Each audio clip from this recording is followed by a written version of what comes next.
Hello there. I'm excited too. Thanks. So number 7 is negative 2 times the square root of 24x plus, that looks like a b, plus 13 equals negative 11. Okay, so the idea behind this, my strategy behind this, is to undo the radical. I'm going to either square or cube or take everything to the 4th power to undo whatever root I am using. This is the square root, so I'm going to square things. I'm going to square both sides. So just to see why we're about to do what we would do, what if I squared both sides right now? And I'm just going to pull out a blank piece of paper here, and I'll show you what would happen. It would be terrible, so just so you know. If I square both sides, what is that? Let me just, in concept, say what does that mean? Well, on this side it just means, square, negative 11, no big deal. Square this, though, means multiply this by itself. Take negative 2 root 24x plus 13 times negative 2 root 24x plus 13 equals negative 11 squared. Okay. Whew. Do you see what we have to do? You have to FOIL this whole thing. It's massive and messy, and I would hope that would be enough to dissuade you from trying this ever. But if you still want to do this, we can take a look at what would happen. This guy here times this guy here, we get negative 2 times negative 2 is positive 4. The rest of it is the square root of 24x times the square root of 24x. So that's going to be 24x is left over. That's not so bad. Here's the calamity. I need to take this guy here and multiply it just by a number. Okay? Do you see what's going to happen? It's going to be negative 26 times the square root of 24x. And you know what? I'm going to have another one of those.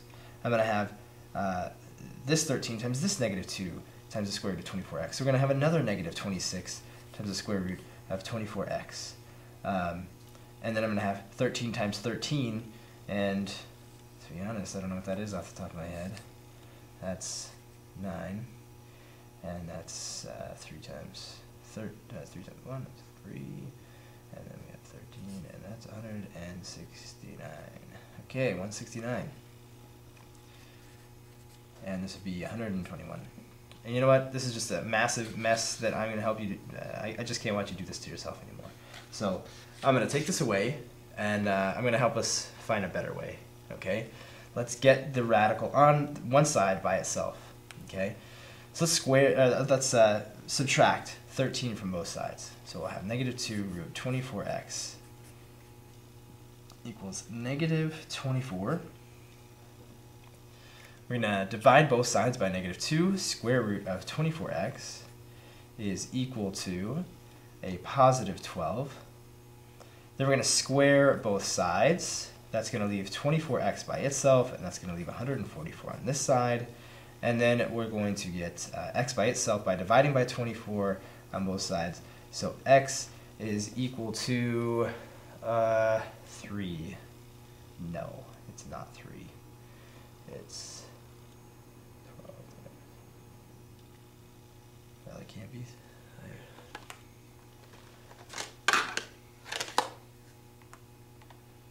Oh, it's 6. Yes. Look at me go. All right. So x is equal to 6. Good job, us. Let's now move on to the next problem that we're going to do. And that number is number 16. Number 16 is 3 times the third root of 16x minus 7 equals 17. Okay. So again, let's get the radical on one side by itself. Okay. So let's add 7 to both sides. So here we go. 3 root 3 16x equals 24. Divide both sides by 3. The cubed root of 16x going to be equal to 8. Cube both sides. Cube it and cube it. 16x is equal to 8 cubed. My goodness. 512. Divide both sides by 16. And x is equal to 32.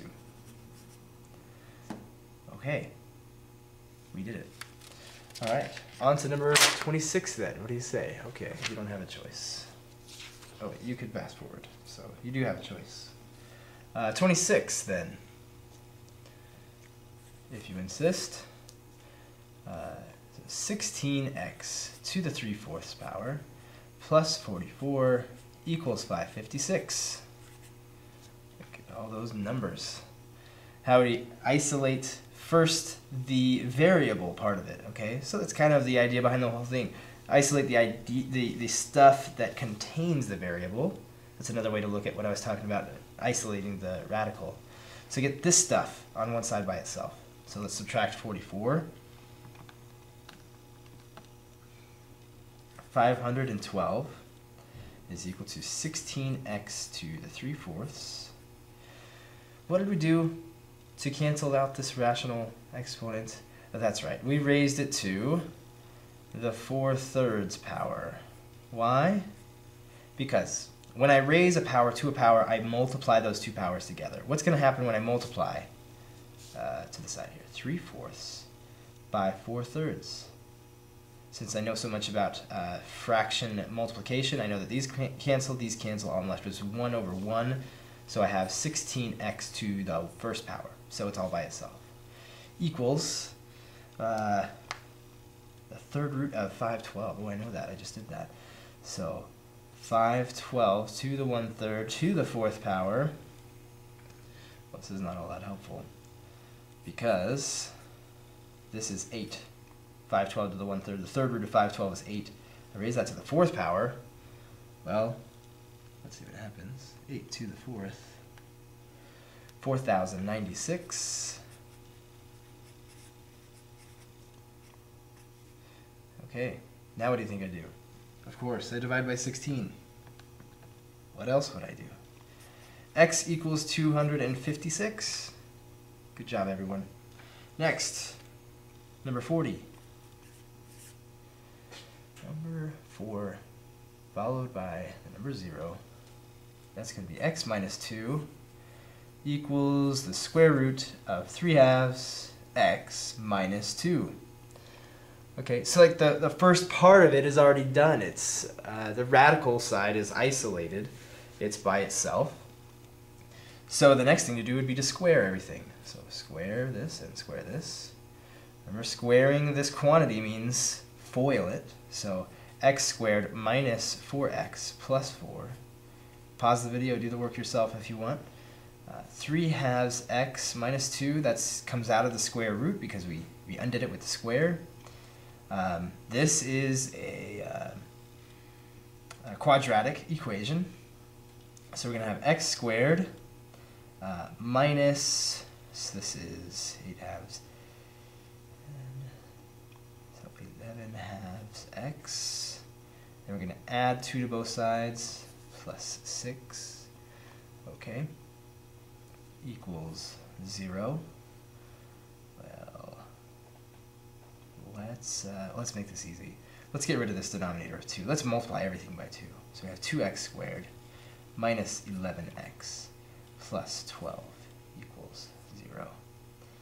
Okay, let's think about possibly factoring this. Got me on the spot here. I didn't work this one out already. Okay, two numbers that multiply to 12. They're both going to be negative. We can see that since they're going to add to make a negative. They could be 3 and 4 maybe. This would be 4 times 2, that'd be 8.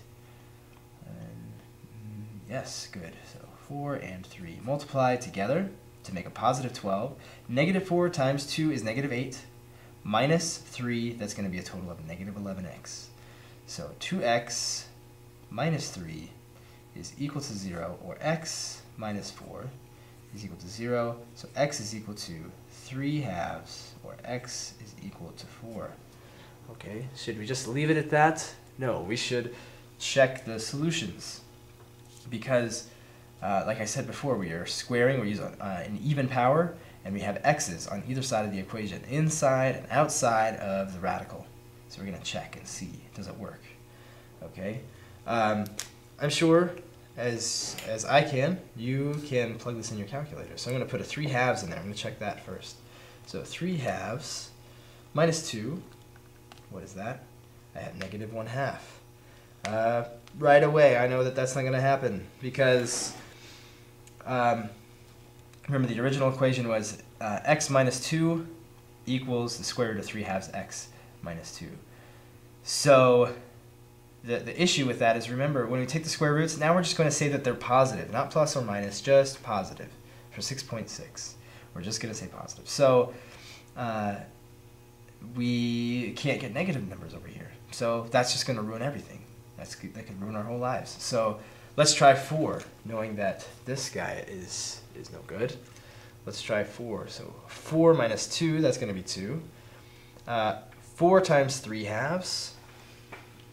The 4 is going to cancel with the 2, become a 2. 2 times 3 is 6. 6 minus 2 is 4. The square root of 4 is 2. And this, remember, you remember what I just said. This side was 2, so 2 equals 2. Great. It checked out. Okay. Let's try and see if you can cram in a couple more here. 46. 46 is the cubed root of 12x minus 5 minus the cubed root of 8x plus 15. What should we do? Should we combine these under the same radical? No, because they're not multiplied together. They're also not divided. They're subtracted. So what do?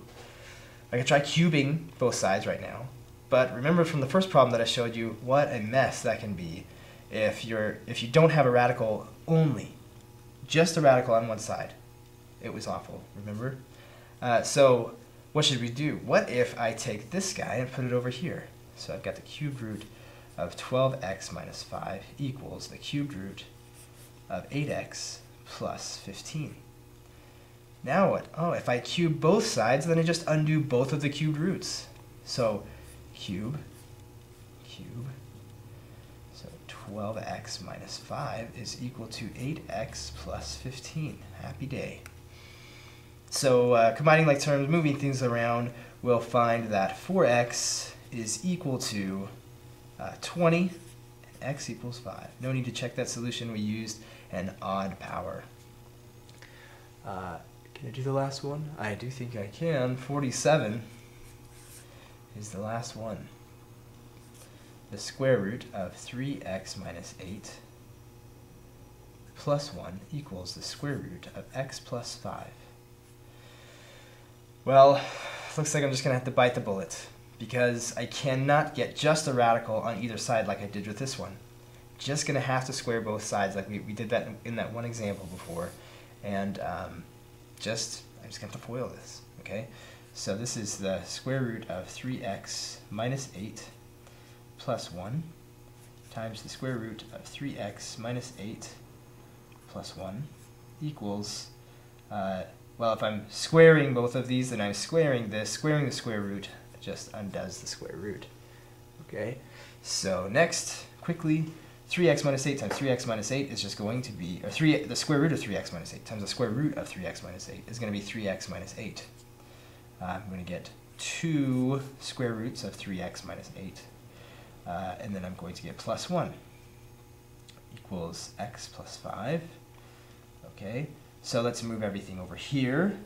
So we're going to subtract a 1, and that's going to be the number part over there. Subtract a 1, we're going to get 4. Add all the x parts together. 3x minus x, nope, this is 3x minus 8. Okay, so subtract 1, that's 4. Add 8, it's going to be 12 altogether. Okay, combine like terms, you'll find out that that was the right thing. And then x minus 3x is going to be negative 2x. So negative 2x plus 12. And I'm just not quite going to make it. So I'll have to continue this on, and then maybe we'll do some more problems.